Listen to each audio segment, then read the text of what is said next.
Hello everyone and welcome back to our virtual Mishnah Berurah share. We're holding the Mishnah Berurah Chelik Aleph and we will be learning today in Yetz Hashem. Whoops, I got my pages mixed up over here. Pardon me. What happened here? Oh, okay. We'll be learning Yetz Hashem Daf Samach Zayin Amud Beis, and I'm going to try to make at least a good dent into Samach Ches Amud Aleph to make up for the fact that I unfortunately missed saying share yesterday. So we're continuing to learn Hilchos Tefillin. We're holding in Siman Lamed Tes.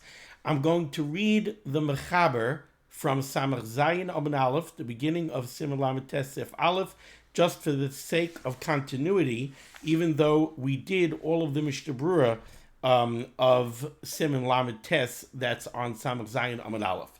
So Siman Lamed Tes, Mihem HaKsher B'lichtov Tefillin, V'liknois mehem, who is kosher to write tefillin and who is considered a kosher that you can purchase tefillin from. Uba yud seifim, and here we have 10 seifim. Says the Mechaber Sif Aleph, tefillin sheksavan eved oy isha oy katan, tefillin that were written by an eved Kanani or by a woman or by a minor, a katan, afilu higia lechinuch, even if that child is old enough that he is considered higia lechinuch. All of these people may not write tefillin. Those tefillin are puzzle. And now the Mechaber continues, Oy kuti, this is also true of a kuti. To remind you, the kutim were a group of people that were brought by the Melech Ashur. They were Enam Yehudim, they were non-Jews. They were taken by the Melech Ashur from the country in which they lived, and they were transported to part of Eretz Yisrael, to live in Eretz Yisrael, and they had lions attacking them and killing their people, and they took that as a sign from Shamayim, and they became, so to speak, somewhat Yirei Shamayim, and they were Megayer. And then the question was that gear a valid gear? Was it a true gear? Was it not a true gear?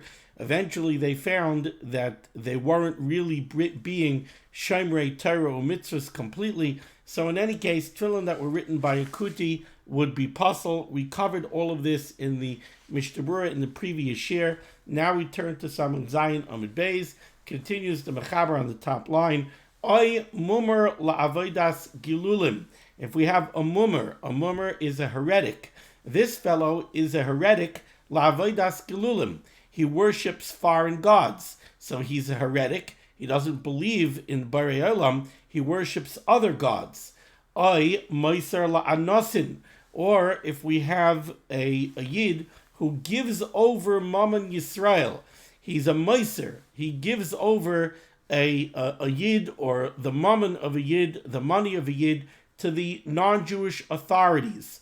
In all of these cases, psulim, the tefillin that were written by such people would be puzzle. Why are they puzzle? Explains the Mechaber, Mishum Diksiv, because it says in the pasuk, Ukeshartam la'ois al yadecha, uchesavtam al mezuzais peisecha visharecha. From the juxtaposition of the words ukeshartam, which refers to the tying on of the tefillin, and the word uchesavtam, which means and you shall write them. From the juxtaposition of those two words, we learn kol she'enoi pikishira, anyone who's not a part of the mitzvah of kishira, he's not part of the mitzvah of putting on tefillin, oy enoi maimin ba, or if really he is commanded by the Torah to put on tefillin, but enoi maimin ba, he doesn't believe in it. Enoi b'ksiva, such people are not included in uchesavtam. If they're not included in ukeshartam, what does it mean they're not included in ukeshartam? Either they don't have a tzivui, they're not commanded by the Torah to put on tefillin. For example, a woman, an eved Kanani, a katan, a nachri, right, an Eina Yehudi. All of these people are they're not included in ukeshartam because they are not mitzvah in the mitzvah of tefillin. But then you have another group of people that are not included in ukeshartam, and that is, like the Mechaber says, oy enoi maimin ba. If they are mitzvah, the Torah does include them in the commandment to put on tefillin. So you have an adult male who's a yid, he is certainly included in the commandment that he must put on tefillin, but he's a mummer, la'avodas gelulim. He's a mummer, he's a heretic. He doesn't believe in the mitzvah of tefillin. If he doesn't believe in the mitzvah of tefillin, then he has excluded himself from ukeshartam. He excluded himself from the mitzvah of ukeshartam. He doesn't believe in it. And this lashon is taken from the Rambam. This is what the Rambam writes in Hilchos Tefillin, that when we talk about those who are included in ukeshartam, it doesn't mean only those who are excluded by the Torah. It also means those who have excluded themselves. Einoi maimin. They don't believe in the mitzvah of tefillin. Einoi b'ksiva. All of these people are not included in uchesavtam, and therefore they are not kosher to write tefillin, and any tefillin that they write would be puzzle. Now you might be wondering, the word uchesavtam seemingly does not go on the mitzvah of tefillin. The word in uchesavtam in the pasuk is really going on the mitzvah of mezuzah. Ukeshartam la'oisal yodecha, uchesavtam al mezuzah ispesecha visharecha. Uchesavtam goes on mezuzah, not on tefillin. Yet, the way the Chazal are darshaning is the juxtaposition. The fact that the Torah put uchesavtam right away following ukeshartam la'oisal yodecha vayulu taitafa ispeinenecha uchesavtam, right? So the juxtaposition of uchesavtam to the mitzvah of kishiras tefillin allows us to learn out it's only those that are included in ukeshartam that are included in uchesavtam. Okay, let's take a look here at the Mishnah Berurah. Mishnah Berurah is cotton vav. I'm mumar la'avodas gelulim. If somebody is a heretic in the context of avodah zarah, he worships avodah zarah. Says, what does that have to do with tefillin? Maybe you have this very strange bird, or a lot of strange birds out there nowadays. You have a very strange bird. He wants to be mekayim the mitzvah of tefillin. Maybe he believes that there is a Borei Olam who gave a mitzvah of tefillin, but he worships shtei reshuyos. He worships other gods as well. So how come he's not included in ukeshartam? He seems to believe in the mitzvah of kishiras tefillin. Problem is that he's also Ovid Avodah Zarah. Explains the Mishnah Berurah, the fact that somebody is a mumar la'avodas gelulim, the bazehu kamumar l'chol HaTorah. Somebody who's a mumar la'avodas gelulim is a heretic in the context of kol HaTorah kula. If at some level you deny the divinity of the Rebbeinu Shalom, even if it means that you're meshutif other people to other fake gods, foreign gods, together with Borei Olam, but you're worshipping avodah zarah. Worshipping avodah zarah, by its very nature, undermines any belief that you really have in kol HaTorah kula. So if you're a mumar la'avodas gelulim, you're a mumar to tefillin also. You're really a heretic in the context of tefillin as well. The bazeu k'mumar l'chol HaTorah. V'hu adin im hu mumar l'chal Shabbos b'farhesia. So too, if somebody is a mumar, he's a heretic to the extent that he's mechal Shabbos b'farhesia. He desecrates Shabbos publicly. A person who's mechal Shabbos b'farhesia is also considered to be a mumar l'chol HaTorah kula. Why? Because what's Shabbos? Shabbos is zeicher l'masei bereishis, right? Sheishes yamim asa Hashem es hashamayim v'esa aretz, where our statement by keeping Shabbos is we recognize the fact that the Rebbeinu Shalom created the world in 6 days, and the world and everything in it, and he, so to speak, rested on the seventh day. If you deny Shabbos, to deny Shabbos is to deny Brias HaOlam. If you deny Brias HaOlam, you deny the divinity of the Rebbeinu Shalom. So somebody who's B'chal Shabbos B'farhesia is also considered a mumar l'chol HaTorah kula, and any tefillin that he writes would be puzzle. Avalihu mumar l'shar averis, but if a person is a heretic in the context of another avera, somebody decides he doesn't believe in the mitzvah of shatnez. The mitzvah of shatnez doesn't make any sense. Who cares if I wear linen and wool together? I don't buy it. This person goes ahead, he's a heretic, he denies the validity of the mitzvah of shatnez. Kaimalad, we paskin, the mumar l'davar echad, somebody who's a mumar, he's a heretic on one item in the Torah, lo yehev a mumar l'chol HaTorah kula, he's not considered a mumar l'chol HaTorah kula. Only avodah zarah and Shabbos. If you're a mummer for Avodah Zarah, that you worship Avodah Zarah, or you're a mummer when it comes to Shabbos, you're Mechal Shabbos b'far Hesya, then you're a mummer l'chal HaTorah kula. But somebody who's a mummer l'shatnis, achin vei, but he's not considered a mummer l'chal HaTorah kula, and he's still considered to be included in ukeshartam, if he puts on tefillin. Lavad imu oisa lahachis. Unless this person, when he's a mummer, let's say, to the mitzvah of shatnez, it's not pshat that he's a mummer to shatnez where he just says, somehow I don't believe in that mitzvah. No, he does it lahachis. He purposely, with malice of forethought, he goes ahead and denies the mitzvah of shatnez in order to, so to speak, spite the Rabbeinu Shalom. You know, as he goes to the clothing store and he has on the rack, there's two suits. They both fit him beautifully. They both accentuate the color of his eyes. They're both extremely comfortable. And he can't decide which one to buy.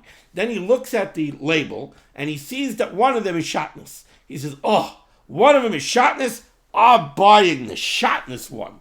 Just to show. I'm going to go ahead and spite. I'm buying the shatnez one. That's called lahachis. Somebody is a mummer lahachis, even if it's on only one item in the Torah, let's say shatnez, then he's considered a mummer l'chal HaTorah kula. Levadu u'moisa lahachis, the bazeh afilu davar echad dina kikuti, he has the din of a non-Jew. The chedi'isa b'Yeridea Siman Beis, like you could find in Yeridea Siman Beis. V'yesh machmir in yoiser, and there seems to be a typo over here. It says ditzarech geniza, it really should say ditzarech sreifa.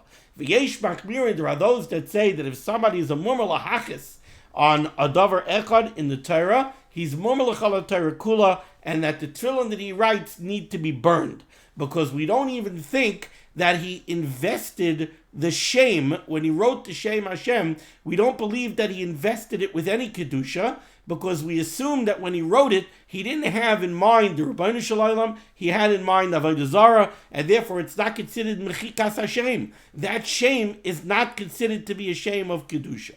V'chol zeh imu mummer l'shar averos. But again, this is only talking about somebody who's a mummer l'shar averos. So we've covered over here, a mummer to Avodah Zarah is a mummer l'chal HaTorah kula. His tefillin that he writes are puzzle.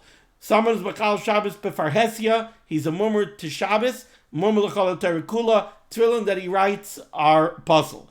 Mummer l'davar echad is only considered a mummer l'chal HaTorah kula if he's a mummer lahachis. If it's not lahachis, if he doesn't keep shatnez, not because he's a mummer to shatnez, he doesn't know about it, he doesn't pay attention to it, whatever it is. He thinks, what do you mean? I looked at the content label, everything is fine. Or some other mitzvah that he's a mummer to. I don't know. He doesn't get around to shaking lulav and an esrog. But he's not doing it lahachis. He's not doing it with malice of forethought. Such a person, he's not a mummer l'chal HaTorah kula. Should he write tefillin, his tefillin would be kosher. But now, says the Mishnah Berurah, aval himu mummer l'tefillin. Let's say you have somebody who's not a mummer to Avodah Zarah. He's not Mechal Shabbos b'far Hesya. He's a mummer l'davar echad. But what's that davar echad? Tefillin. Who mummer l'tefillin? She'ena maniach tefillin. He doesn't put on tefillin. Afilu im ein oises el lahachis puzzle. Even if it's not lahachis, he doesn't put on tefillin. He's a shift worker. He works all night. He comes home early in the morning. He wants to go to sleep. He can't be bothered with going and putting on tefillin. And then he wakes up again after the Siman of tefillin and he goes out to his job. So he's a mummer tefillin. He hasn't put on tefillin in 20 years. But it's not lahachis. He's not doing it lahachis. He just doesn't do it. He's a mummer te'avon. Says the Mishnah Berurah, but he's a mummer tefillin. So then says the Mishnah Berurah, afilu meino, he says lahachis puzzle. His tefillin apostle to sueinenu bar kashira, because the bottom line is he has removed himself from ukeshartam. He habitually does not put on tefillin, right? So he's a mummer for the mitzvah of tefillin. It's not lahachis, it's l'teyavain, it's to fill his desires because he wants to sleep. But the bottom line is he's a mummer when it comes to tefillin. So he's not involved, he's not included in ukeshartam. He has removed himself from ukeshartam. Levad, one second, I'm sorry. Let's go read weiter over here. Levadim hayalo zerak murmel teyavain. Oh, I'm sorry. Unless he's purely a murmel teyavain, kigayin shahalach achar asakov, because he can't put on tefillin, he can't find the time. He's busy with his business. Adayin hu bechlal bar kishira. I'm sorry, I misspoke. I misspoke at length. I hope you catch me over here. It says the Mishnah Berurah, a murmel tefillin is not included in ukeshartam unless he's purely a murmel teyavain. If it's purely l'teyavain, he's still considered part of ukeshartam and his tefillin are kosher. But says the Chavetz Chaim v'chol zehu l'nidiyeved. Obviously, over here we're only talking about b'diyeved. Aval lechatchila, for a lechatchila situation, yesh lahakbir shaloi lahaniach leish kazeh lichtov stam. Certainly, people of this type have no business writing sifrei Torah, tefillin, and mezuzahs, and you should not use their tefillin. Ki yesh machmirin afilu murmel teyavain, because there are those that are machmir even by a murmel teyavain. Va'afilu ba'acherim oimdem al gabay. And even if he was writing with a kosher yid standing over him, making sure that he writes l'shem kedushas mitzvahs tefillin, they still passel it. V'ayid b'bir halacha. V'kasav ha'pribagodim da'afilu hu murmel l'chal Shabbos b'farheskia b'isa d'Rabbanan. The pribagodim says if you have somebody who's a mechal Shabbos b'farheskia, but not on a daraisa level, only on a d'Rabbanan level. Kigoyin, for example, muktzah. He doesn't believe in muktzah. I don't buy into this muktzah business. So b'farhesia, he moves muktzah. He has no problem moving muktzah. V'hitzah l'kamelis. Or he does hitzah, but only in a rishus d'Rabbanan. He doesn't carry mamish in a rishus harabim. He carries in a rishus d'Rabbanan. Most of what we call rishus harabims nowadays are probably kamelis. So if somebody is a mummer l'chal Shabbos, but only in an oifen of a d'Rabbanan, still yesh la'akmar al kalpanim l'chatchila shaloi la'anichai lichtoi stam. L'chatchila, this person should not be writing sifrei Torah, tefillin, and mezuzahs. Fa'afilu b'di'eved tzarech iyud. So he's kedai to mention, when we talk about a machal Shabbos b'farhesia, the Rishir Zatzal, Rav Moshe Zechet Tzaddik V'Kodesh L'Vracha, he felt that a machal Shabbos b'farhesia means somebody who's willing to be Machal Shabbos in front of anyone. He'll even be Machal Shabbos in front of the Rav. He'll even be Machal Shabbos in front of a Gadol. That's called a Machal Shabbos b'farhesia. But if there's somebody that he wouldn't be Machal Shabbos in front of, then he's not considered a Machal Shabbos b'farhesia. That makes a great difference to halacha, because that means a Jew who's Machal Shabbos, so he gets in the car and he drives on Shabbos. Like this, you would say he's Machal Shabbos b'farhesia. He publicly desecrates the Shabbos. He drives around on Shabbos. That's in public. But would he drive in front of his Rav, in front of the Rav of the local shul, or in front of his from a neighbor? I had an experience with somebody who's never Machal Shabbos, but Erev Shabbos he would put on a suit and a white shirt and a tie. Erev Shabbos, half hour before the Zman, he would put on a suit, a white shirt, a tie. He would get in his car, and he would drive 3 blocks away, park the car, and walk home. On Shabbos, if he wanted to drive somewhere, he came out in his suit, his white shirt, and his tie. He said hello, and then he went for a walk. And he went to his car, and he drove on Shabbos. But he wouldn't pull out of his driveway in front of me. So that's not a Machal Shabbos b'farhesia, according to Rav Moshe. This person ended up being Chayzer b'tshuva, and before he died, he was Chayzer b'tshuva, and he became Shomer Shabbos, Shomer Torah mitzvahs, and because of various things that he did, he has a lot of schusim under his belt. So you see, he wasn't Machal Shabbos b'farhesia. Okay, weiter. Mishnah Berurah is cutting Zion. Another example that the Mechaber gave of somebody whose tefillin are puzzle is a moiser la'anosin, somebody who goes ahead and gives over a yid or the mammon of a yid to the authorities. Says the Mishnah Berurah, Ayin ber heitiv da'afilu b'leteyovain levad. The ber heitiv writes that somebody who's a moiser, even if he's only a moiser l'teyovain, afilu pamachas, even if he only does it one time, his tefillin are puzzle. We find that a moiser is treated very, very, very stringently. Gemara in Baba Kama, the Gemara talks about a moiser, and the Gemara says that a moiser is a retzeach, because a moiser, once you give over a moiser to the authorities, once you give over another yid to the authorities, on anything, even if it's only on so to speak, white-collar crime. Once they have him on the ropes, they'll go all the way, they'll even kill him. So a Moiser, the Gemara, Baba Kama, the Gemara compares him to a Ritzeach. The Gemara tells over a story where somebody was a Moiser. I don't even think he was a Moiser yet. He declared his intent to be a Moiser, and one of the Amaroim killed him. I think it was Rav Kahana. And Rav told him that he did the right thing, because this person was considered a Ritzeach. Okay. The reason all of these people, their tefillin are apostle, is because they're not included in ukeshartam, and therefore they're not included in uchesavtam. Says the Mishnah Berurah, she'enoi b'kshira, ve'eved ve'isha ve'kuti ein mozar al akshira. An eved Kanani, a woman, tefillin is a mitzvah seishas man grama, so an eved Kanani and an isha are not included in the tzivoy of tefillin. Kuti, a non-Jew, is also not included in the tzivoy of tefillin. So ein muzhar al hakshira, they're not commanded in the mitzvah of ukeshartam, so they're not included in uchesavtam. V'katan, and a minor, af she'egia lechinuch, even if he's of the age that he's egia lechinuch, he's 7 years old, still midrabanan ba'almahu. Whatever chiyuv he has is only a chiyuv derabanan of chinuch, but midaraisa he's not included in ukeshartam. Vayin b'bir alacha. Ubechal elu, loy mahani afilu gadol oimen al gabi v'rayehu sheyu lishman.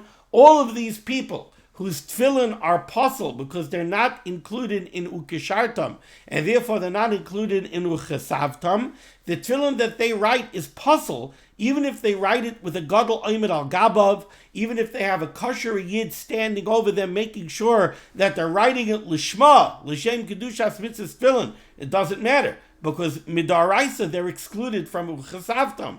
They're not included in ukeshartam, they're not included in uchesavtam.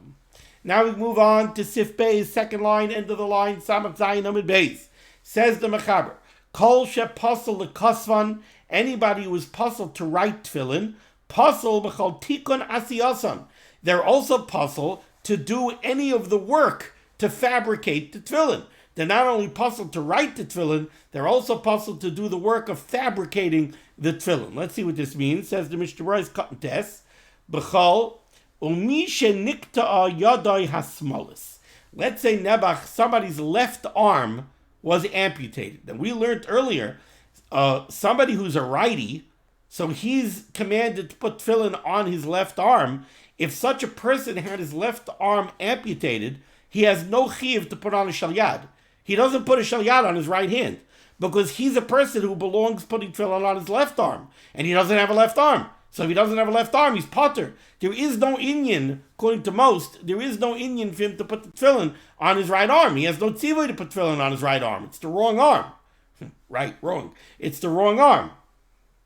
Therefore, it says the Mishnah Berurah, Umisha nikta yadei asmalis, somebody whose left arm was amputated, afal pisha enoi b'kshira, even though you'll say, well, this person is obviously excluded from ukeshartam because he can't do it, he doesn't have a left arm. Still in all, says the Mishnah Berurah, no, yacha lichtav tefillin. If he's going to write tefillin with his right hand, he's a righty, so one would think he writes with his right hand, he still has a right hand, those tefillin would be kosher. Yacha lichtav tefillin. Why? The gavra bar chiyuvahu. Because this person is not a person that's excluded from ukeshartam. He's included in the tzivoy of ukeshartam. He just can't do it because he doesn't have a left arm. But he's included in the tzivoy. He just can't do it. So over here, the Mishnah Berurah borrows a phrase from the Gemara in Yavamas on Samach Vav Amud Aleph. Says the Mishnah Berurah, Elapumahu de ka'evle. He's in the chiyuv. He just can't do it. The words mean pumahu de ka'evle. It's his mouth that is paining him. What does that mean? This is a borrowed phrase from the Gemara in Yavamas. The Gemara in Yavamas is talking about different kaihanim that have the ability to be meichel, people that are attached to them in truma. What do I mean? You have a kohen, right? You have Ruvain Kohen. He's a kohen. He's allowed to eat truma. He marries a girl who's a Yisraelis. A Yisraelis is not allowed to eat truma. But if a Kohen marries a Yisraelis, then the Kohen is a Michael, the Yisraelis, in Truma. Now that she's his wife, she's allowed to eat Truma. So in the language of the Gemara, of the Mishnah, what we call that is, this Kohen, the husband, is being Michael, he's feeding his wife Truma. He is allowing his wife to eat Truma by virtue of their marriage. So to an Eved, Kinyan Kaspai, if a Kohen has an Eved Kanani, since that Eved Kanani is Kinyan Kaspai, he's a monetary acquisition of the Kohen, he's allowed to eat Truma. The Kohen is Michael, his Eved, in Truma. Then we have cases where a Kohen is not Michael, somebody in Truma. Even though they do have a connection, but still in all, he's not Michael them in Truma. This is the topic of conversation in the Gemara in Yevamos Samach Vav Amud Aleph, and the Gemara says a rule. The Gemara says the klal is that a Kohen who's Eichel, a Kohen who he himself could eat Truma, could be Michael. But a Kohen who's not Eichel, a Kohen who he himself, for various reasons, is not allowed to eat Truma, he cannot be Michael, somebody else in Truma. The Gemara asks a kasha. The Gemara says, really? Sometimes you have a balmum, you have somebody else who's not allowed to eat. You have a balmum. What's the case over there? Let me see if I have Yevamos handy. I just forgot the case. Yevamos. Base. Ah, it's in here. Yevamos Samach Vav Amud Aleph.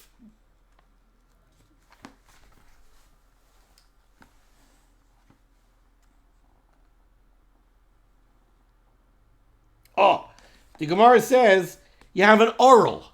You have a Kohen who's uncircumcised. He doesn't have a milah, doesn't have a bris milah. Why doesn't he have a bris milah?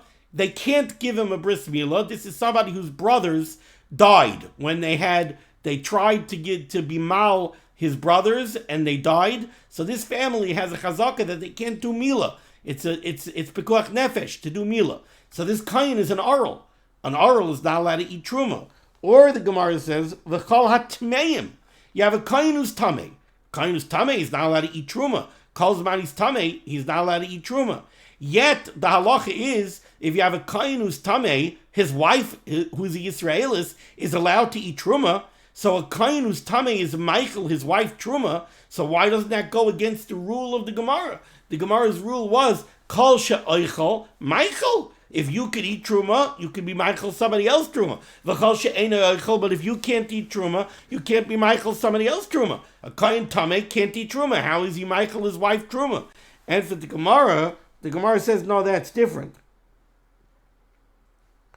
Hasam pumayu koevlu. Over there, these are not people who can't eat truma. Like Rashi says, koloimar. What the Gemara means to say is mechusrei takantehem. These are people who have an external issue. This Kohen who's tamei, he's allowed to eat truma. His mahus, by his nature, he's a Kohen who's fully eligible to eat truma. Right now, he has an external issue. He's tamei. When he goes to the mikveh, he won't be tamei anymore. So, like Rashi says, aval oimdim lisakin v'lechel, right? So these are people who, by their nature, they are allowed to eat truma. So the Gemara uses the euphemism. The Gemara says it's as if their mouth hurts. It's not shot that they can't eat truma. Somebody who has a canker sore, a bad canker sore, or he's suffering from his wisdom teeth that are impacted, he also doesn't eat truma. Not because he can't eat, not because he's not allowed to eat truma, because he physically can't eat truma. So the Kohen who's tamei, it's not shot that he's not allowed to eat, that he's not a bar achilas truma. No, really, he is a bar achilas truma. Right now, he has an external problem that he's tamei. So right now, temporarily, he's not allowed to eat truma until he goes to the mikveh. So too over here, this person who doesn't have a left arm, it's not that he's not included in ukashartam. Of course he's included in the tzivoy of ukashartam. He can't do it because he doesn't have a left arm. But he's not excluded from the tzivoy. Okay. Oiskot yud, asiyasan. These people who can't write tefillin, they also can't be involved in the fabrication of tefillin. The Mishnah Berurah qualifies this. He says, "V'dafke she'oisa ma'isa b'guf ha'tefillin." The only thing that they're not allowed to do is when they're actually doing something to the tefillin themselves. Kigoin, for example, chipoy habatim, the forming of the bottom, right? Making them square, forming them into the individual compartments. He's doing a physical act to the tefillin. Utfirasan, or stitching the tefillin. V'cholshken asiyas hashin ba'arabatim, or pressing the shin into the bias of the shalroish, or to fix or correct a letter. These are all things that the person is doing to the physical tefillin. Da'atahu puzzle. Over there, we're dealing with cases where right now the tefillin are not usable. Right before the bottom are formed, they're puzzled. They're not kosher tefillin. Before they're stitched closed, they're not kosher tefillin. Before you fix the oisios, they're not kosher tefillin. Val yedei haga'asai yuchshar. And you want to make the tefillin kosher by virtue of the physical act that this person is doing. Dezehu ksiva mamish. That's all included in uchesavtam. Those are all physical actions taken to make the tefillin kosher. If you're not a bar kishira, if you're not included in ukeshartam, you're not included in uchesavtam, and all these type of actions are considered part of the ksiva. Aval ibra klaf, but let's say tanning the leather. Tanning the leather is not in the gufa tefillin. You're tanning a hide. It's not yet tefillin. Even a non-Jew, we paskin lahalacha like the rush. Even a non-Jew is allowed to do the ibud of the klaf. The kolshket al yedei isha rakta ba'avid gelulim. If a Yehudi does the tanning of the klaf, be'inan sheyeh Yisrael oimed al gaba, you need an adult male standing over him v'yirish yeh lishma, instructing him to do it lishma. So something like the ibud, the tanning of the klaf, that's not considered an act being done to the tefillin themselves. V'ashcharas habatim, as far as painting the bottom black, v'haritzuos, or painting the ritzuos black, ayin le'el b'siman lamed gimel shebiranu sham dinam be'ezras Hashem yisparach. We learned that in Siman lamed gimel. Ugeriras devek shebein ois la'ois. How about if you have two letters that are touching each other? So could these people go ahead and scratch away the connection with an X-Acto knife to render the tefillin kosher? Ugriras devek shebein ois la'ois. L'chatchila yesh lizar shalalasais al yodam. L'chatchila, the Mishnah Berurah says these people should not be allowed to do that. But ubediavad ein lahachmer degrira loy mikri ksiva. As long as the two letters are properly formed and the connection that's making them touch each other doesn't change the tzuras ha'ois, then when you scratch them apart, that's not considered ksiva. If it did change the tzuras ha'ois, then you have a different problem. Then you might have a problem of chakika, and that's like ksiva wouldn't be kosher. And therefore, says the Mishnah Berurah, v'ayin heitiv la'el b'siman lamed beis of cotton pays. V'chol zeh b'tefillin debein on kisidron, this heter, where we would b'di'evet allow one of these people to scratch away the connection between the letters, that's only by tefillin and mezuzahs where you have no other eitzah, because they have to be written in order. Aval b'sefer Torah, by a sefer Torah where it doesn't have to be written kisidron, im efshel ligrar tzadei ha'oisios b'makom shenagu v'lachzor l'kas v'nyaseh. By sefer Torah, if you could scratch away more of the letter and then have a kosher sefer rewrite the letter, it would be better. Okay. Siv Dalet, bottom line, Samach Zayin number base. We have a little more time here. Ger shechazar l'dasai machmas yira. You have a ger, and the Bir Halacha on Samach Samad Aleph Dibra Maschel Kosher Lichtov Tefillin says Kol Ze Ayri Beger Tzedek. We're talking about a ger tzedek. We're talking about a real ger who had a real kosher regerus, with a real kosher kabbalas hamitzvahs, and a real kosher amila and tefillin and mikvah, everything perfect. Ger shechazar l'dasai. But Nebuch, he went back to his religion. He went back off the derech, so to speak. Machmas yireh. But he did it out of fear. Like the Mishnah Berurah will say, Shalo Yaharguhu. You know, back in the day, let's say somebody was a practicing Christian, and then he went off the derech of Christianity and he converted to Judaism, he was chayiv misa by the Christians. They would kill him. So this person was a real ger. But then he became under threat that he was going to be found out by the authorities, and the authorities would kill him. So he was chazar l'dasai. He went back to let's say Christianity. So ger shechazar l'dasai machmas yireh, says the mechaber kosher lichtay tefillin. He's kosher to write tefillin, and tefillin that he wrote would be kosher. Says the Mishnah Berurah, bottom line on Samach Zayin Amud Beis, yireh shelo yargu. He's afraid pashat that they'll kill him. V'afte be'emes hayoloi limsar nafshay al amunas Hashem. Even though, really, he's a full-fledged Yid, and really he should be Ma'aseh Nefesh. He should give up his life, rather than giving up the Torah and going back to his ways. But,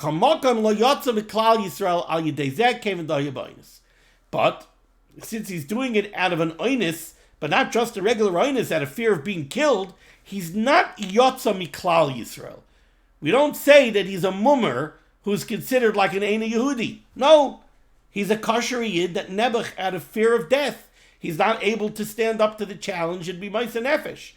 You know, I always say, every year I take care of the matzah baking here for Yeshiva Staten Island. Every year when I go to the matzah bakery, I spend a lot of time standing by the oven to check the matzahs when they come out of the oven. And I look at inside that oven, and you got the wood and the coal and the fire, and I always look in there and I say to myself, Avram Avinu was thrown into a kivshon ha'esh. Avram Avinu allowed himself to be thrown into the kivshon ha'esh and not deny the Ribbono Shel Olam. Right? Nimrod gave him a choice. Deny the Ribbono Shel Olam, worship Avodah Zarah, I'll leave you alive. Stick to your guns and insist on the Ribbono Shel Olam, I'm throwing you into the furnace. I look at that oven and I say to myself, you ready to be thrown into a kivshon ha'esh? Not so quick, not so easy to be ready to be thrown into a kivshon ha'esh. We should never be tested, chas v'chalila. But over here, the Mishnah Berurah says, the guy wasn't ready to be Ma'aseh Nefesh, he's not Yotza Miklal Yisrael for that. V'ayin b'magen Avram shehe'elo de'ein lahakel bazeh. However, the Magen Avram says you should not be makel and let somebody like this write tefillin. Afilu in bitzina hu shomer es HaTorah. Even if this ger that went back chayzer l'dasai, even if he's like, so to speak, a Marano, you know, where bitzina, discreetly he keeps the Torah, rakshe b'hanachas tefillin hu mesatzel. But tefillin he doesn't do. Ta'aloy hakol panim eina b'kshira. L'maisa, he's not considered part of a kashartam, so he's not part of a chesavtam. So says the Magen Avram. V'chosh kenim umumar l'chol HaTorah kula. Unless this person is so afraid of being caught that even bitzina he's afraid to keep the Torah. Magen Avram says further in the name of the Ramah, by a Sefer Torah you find that a mamzer, somebody who was born from an illicit and incestuous union, the ger toishav or a ger toishav. What's a ger toishav? Says the Chavetz Chaim, hainu sheikibel alav sheva mitzvahs b'nei noyach, a non-Jew who agreed to accept upon himself the sheva mitzvahs b'nei noyach. Okay, psulim lichtov, and he recognizes that there's a Borei Olam. He recognizes the Ribbono Shel Olam, but he's not mechuyev in Taryag mitzvahs. He's not mechuyev to be megayer, but he says, okay, there's a Borei Olam. I'm going to keep Sheva Mitzvahs B'nai Noyach. That's what's called a Ger Toshav. He's called a Toshav because you're allowed to let him live in Eretz Yisrael. Hainu Shekibel Olav Sheva Mitzvahs B'nai Noyach. Psulim Lichtov. They're not allowed to write a Sefer Torah. K'may Shekasa B'Yeridei Siman Reish Ayin Vav. Afilu Hachi B'Tfilin U'Mezuzas Ein Lachush. He says over, the Magen Avram says in the name of the Ramah, that such a person would be allowed to write tefillin, which is astonishing. How could a ger toshav be kosher to write tefillin? He's 100% not included in ukashartam. He shouldn't be included in uchesavtam. Va'ayin bebir halacha. Sef daled. Top line Samaches Amud Aleph. Tefillin sheksavam apikoros. Tefillin that were written by an apikoros.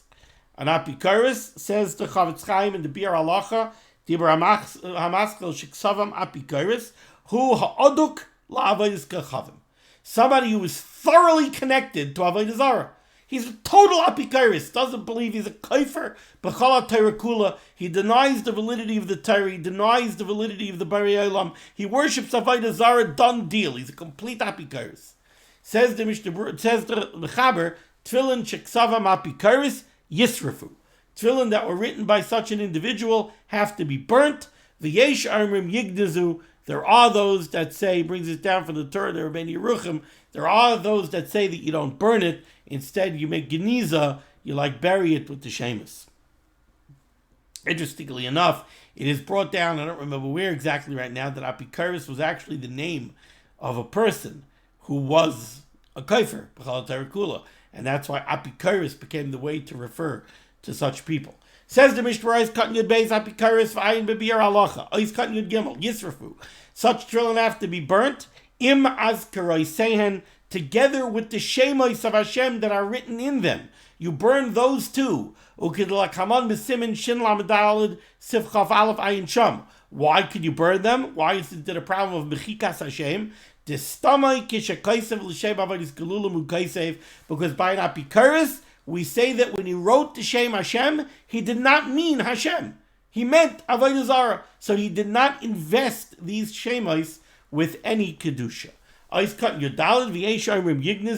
There are those that say that you don't burn them, rather you put them away. Why? Because the rationale is like this. Why is this Apikaris writing Tefillin? Dein derech Apikaris lanich Tefillin. Apikaris isn't going to put on Tefillin, so why is he writing Tefillin? Ubevadai ksavai limkar Yisrael. So certainly, why did he write them? He wrote them because he needs a parnasa, and he has a good handwriting. And once upon a time, before he became an apikaris, he learned Tilchas Safras, and he wants to make a buck. And right now, tefillin and mezuzahs are very expensive. So that's why he's writing them. He's writing them for Yidden. He's not writing them for himself. If he wrote them for himself, so then I understand. You're telling me when he wrote the Shem Hashem, he meant Avodah Zarah because he believes in Avodah Zarah. But he knows he's writing it for Yidden, and he knows that the Yidden believe in Hashem. So when he wrote the Shem, he had in mind Hashem. However, the opinion of the Mechaber is to side with the first opinion that these get burnt. Says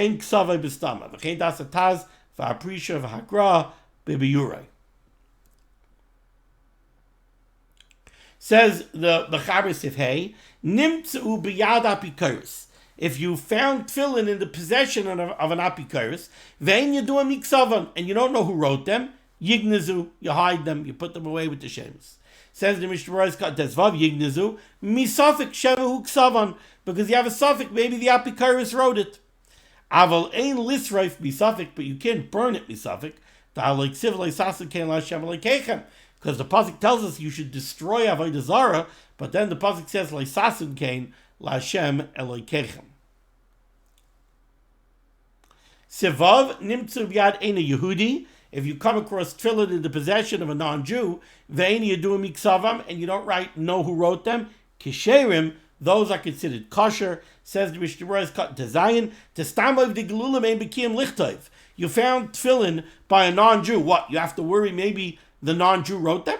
What non-Jew knows how to write tefillin? Ubevada Yisrael ksava, certainly a Yid wrote them. Ubefratbim and Kamisenu, certainly in our regions, Sheyadua she'ein einam Yehudim yoidim lichtov, where it's very clear to us that the non-Jews have no idea how to write tefillin. Afilu b'sevet Torah shenimtzu b'yodan, even a sevet Torah that's found by a non-Jew. Masik Ashach, the Shach concludes, the L'kuli Alma Kshera, the Talita, the Einam Yehudim buzzes away, because we assume that they stole them. Okay, we'll stop over here. We'll pick up next time with Siv Zion. But Baruch Hashem, we got most of the page done, so we picked up the page that we missed on yesterday. Okay, thank you so much for joining me for limud HaTorah. The source of limud HaTorah should be Megan against Klal Yisrael. The Rebbeinu Shem should send Yeshua Sefus Parnasa to all those in need, and we should be zeicher to see the Biyaskal Tzedek b'mehera v'yameinu. Amen. Be well.